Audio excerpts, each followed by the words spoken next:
अंबरनाथ नगर परिषदेची सार्वत्रिक निवडणूक जाहीर झालेली आहे आणि आता उद्या या निवडणुकीच्या मतदानाची प्रक्रिया पार पडणार आहे।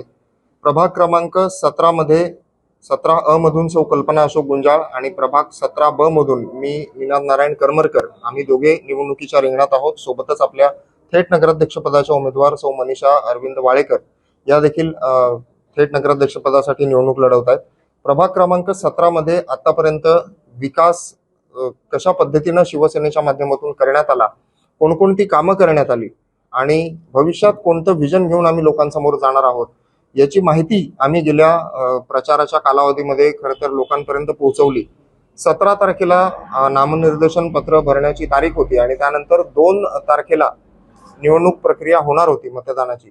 मात्र माननीय न्यायालयाच्या निर्णयामुळे ही प्रक्रिया पुढे गेली आणि आम्हाला अतिरिक्त 20 दिवसांचा वेळ मिळाला। खरं तर यामुळे निराश न होता ही एक नवीन संधी म्हणून आम्ही सर्व उमेदवारांनी घेतली आणि या उर्वरित जे वाढीव 20 दिवस आम्हाला मिळालेले होते त्या 20 दिवसात आम्ही अधिकाधिक लोकांपर्यंत पर्सनली पोहोचण्याचा प्रयत्न केला। त्यांना शिवसेनेने केलेला विकास समजून आम्हाला सांगता आला। त्याचप्रमाणे भविष्यातलं आमचं विजन देखील त्यांच्यापर्यंत पोहोचवण्यात आलं। सर्वात महत्त्वाची गोष्ट म्हणजे कुठल्याही प्रकारची प्रतिस्पर्धी उमेदवारांवर वैयक्तिक स्वरूपाची जाहीर टीका न करता किंवा प्रचारामध्ये वैयक्तिक टीकेचे मुद्दे न आणता आम्ही केलेला जो विकास आहे प्रभाग क्रमांक 17 मध्ये त्याचं हे प्रगती पुस्तक घेऊन आपण लोकांपर्यंत गेलो। या प्रगती पुस्तकामध्ये या पानावर आपण जर फोटो बघत असाल तर यामध्ये प्रभाग क्रमांक 17 मध्ये प्रशासकीय राजवटीच्या कालावधीमध्ये किती रस्त्यांची दुरवस्था झालेली होती त्या 6 रस्त्यांचं कॉन्क्रीटीकरण या ठिकाणी करण्यात आलं त्याची माहिती देण्यात आलेली आहे। सोबतच अजून काही 5 ते 6 विषय आहेत जे मंजुरीसाठी गेलेले आहेत, तर काही विषय हे मंजूर झालेले देखील आहेत। निवडणुकीच्या नंतर या सगळ्या कामांची सुरुवात जी आहे ती काही दिवसातच होणार आहे।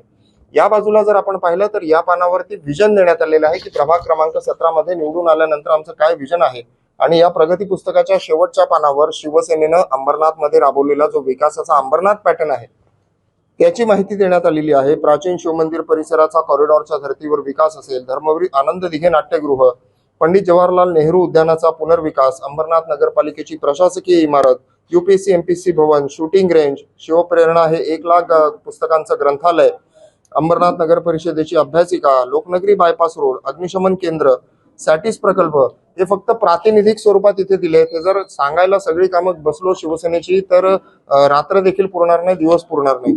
सोबतच प्रभाग क्रमांक 17च्या व्हिजन बद्दल जर आपण बोललो तर सर्वात पहिली गोष्ट म्हणजे या प्रभागामध्ये लहान मुलांसाठी उद्यान नाहीये याची मला देखील एक पिता म्हणून खंत आहे, कारण माझी देखील 2 लहान मुलं आहेत। त्यांना देखील खेळायला न्यायचं असेल तर नेहरू गार्डनला आम्हाला न्यावं लागतं।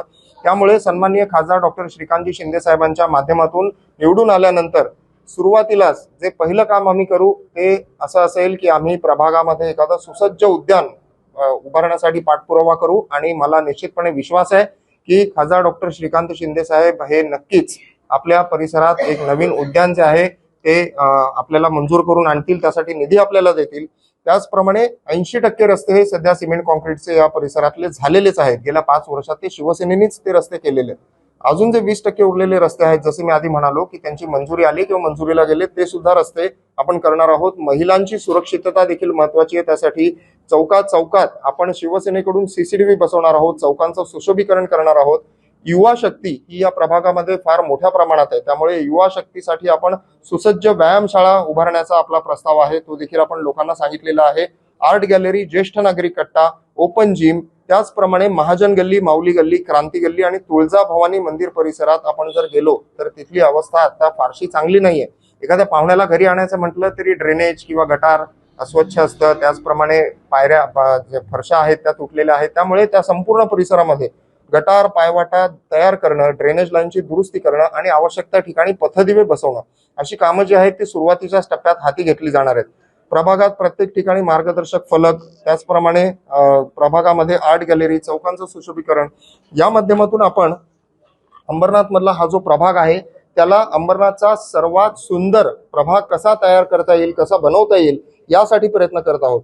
कारण नगरसेवक हा फक्त वॉटर, गटर, मीटर या मूलभूत समस्यांपुरताच मर्यादित नसतो, तर आपला प्रभाग हा कसा अधिकाधिक सुंदर दिसेल यासाठीची सौंदर्य दृष्टी जी आहे, जे विजन आहे ते सुद्धा निवडून येणाऱ्या नगरसेवकाकडे असलं पाहिजे। आणि निश्चितपणे त्या माध्यमातून खासदार डॉक्टर श्रीकांत शिंदे असतील, आमदार डॉक्टर बालाजी केणेकर, शिवसेनेचे शहर प्रमुख माननीय अरविंदजी वाळेकर आणि आमच्या कन्फर्म नगराध्यक्षा सौ मनीषाताई वाळेकर यांच्या माध्यमातून आम्ही दोन्ही नगरसेवक निवडून आल्यानंतर निश्चितपणे आपला प्रभाग हा नक्कीच सर्वात सुंदर प्रभाग कसा होईल याकडे लक्ष देणार आहोत, यावर भर देणार आहोत आणि हे आपल्याला येत्या वर्षभराच्या कालावधीतच बदलाची सुरुवात नक्कीच पाहायला मिळेल. कारण गेल्या 15 वर्षाच्या कालावधीत आपण जर पाहिलं तर बरीचशी कामं झालेली नव्हती आणि हे सगळे मुद्दे घेऊन आपण लोकांसमोर जातोय. आणखी एक मुद्दा असा की मी गेली 18 वर्ष पत्रकारितेमध्ये होतो. पत्रकारिता करत असताना फक्त पत्रकारिता करून आपली बातमी करून आपला विषय संपला इतकीच आपली जबाबदारी नाही, हे